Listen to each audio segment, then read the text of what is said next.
Turo muna ako. Tapos, gym ako pagkatapos. Dati ko na niluluto ni Bryson. Yan, masarap yan guys, tonkatsu. Dami namin na yan. Cheat meal.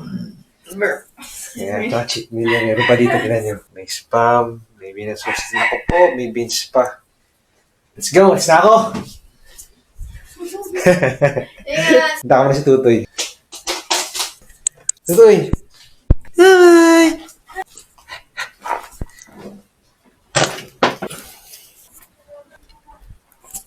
Panahon guys, tinan nyo, sama ng weather. You belong to the night.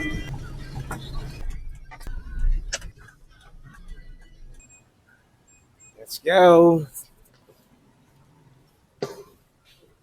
Oh, sarap. Lamig. Oh, 22. Yari na naman tayo na ito, sir. Napakalamig na naman na ito. 4. Oh.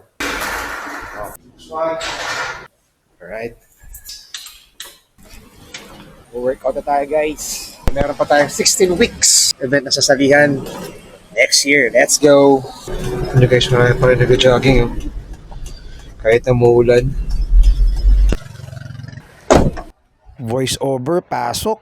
Peace ba muna sa mga tropa. Kita nyo naman guys, Saturday ngayon ng gabi, pero kita nyo, ang dami nag-workout. Para walang storbo, earphone na tayo. Workout pala natin ngayon is back. So nagbaras muna tayo dyan. Tapos isunod natin yung lat pull down. Dito ginawa ko mind-muscle connection. Syempre, progressive overload. Pahangin muna tayo saglit. Inom na rin ng konting tubig. Then cable face pull naman tayo. Progressive overload. Sunod lean down. Then reverse flies. Last exercise, T-bar row machine. Dito medyo nag-heavy ako guys. Tingnan nyo yung pump ng muscle.